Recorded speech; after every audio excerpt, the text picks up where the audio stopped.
In this brief video, we'll be talking about everything to know about the information we're given for the extinction update currently. Now let's get started. So first, we know this takes place in a city. The surrounding plants are bright red, or crimson, which means that they don't have any chloroplasts, meaning they don't produce chlorophyll, so they don't absorb energy from the sun. And to our left, there's an Earth that's blinking between Earth as we know it now, and a wasteland of just utter destruction.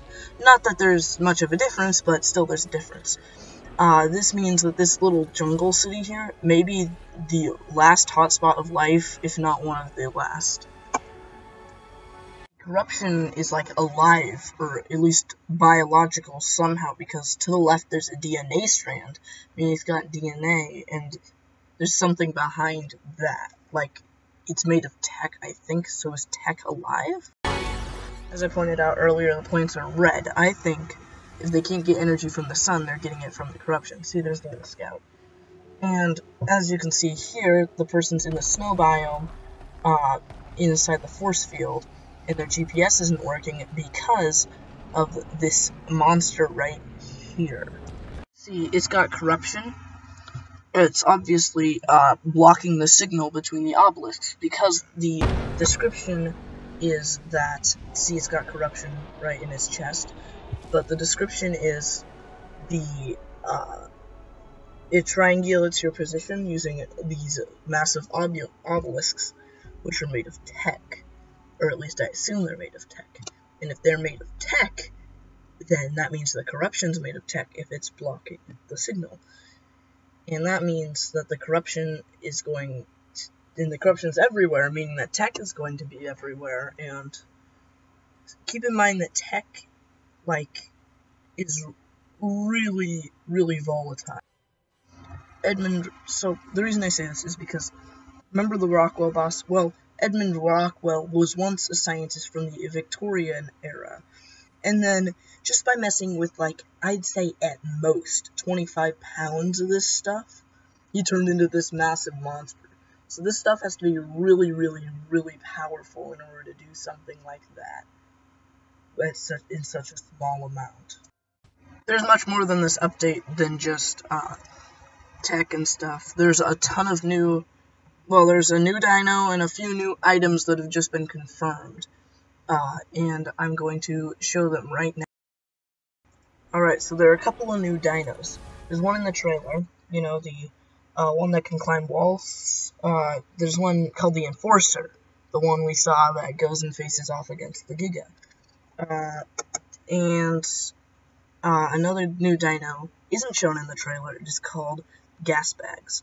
It's a pack mule, and you load it up with resources, and you can inflate it like a balloon and float away on its back. You pilot it, it expels the air it is sucked in. It's a useful creature. It probably would be for carrying minerals.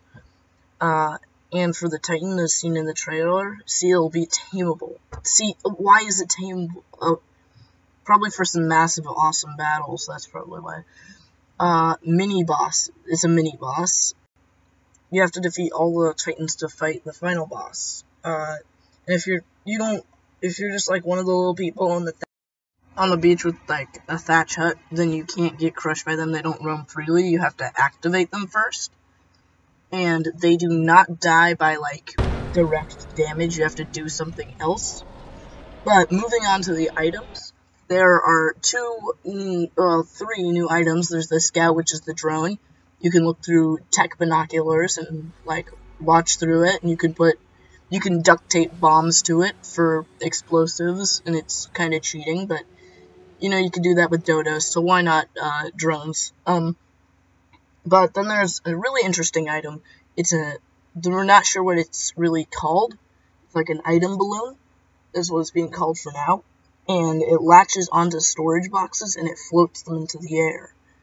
And you can pull them and push them around, but other players can shoot it down and take the loot in it. That's what I'm saying. And another thing, another new item which is really cool is the cryo freezing chamber for your dinos, which is like a Pokeball. You put them in there and they freeze, and it unclaims them and they don't have to eat, and But if it's a good way to trade dinos, but if you die and someone takes the stuff off, takes them out, and they have the dinos now. They're their dinos, so be careful with that. Well, that's about all we have right now. That's all the information. They say Extinction's coming out on the 26th, or on the 6th of November. I think they're wrong, because wildcard's never gotten a date right in their life.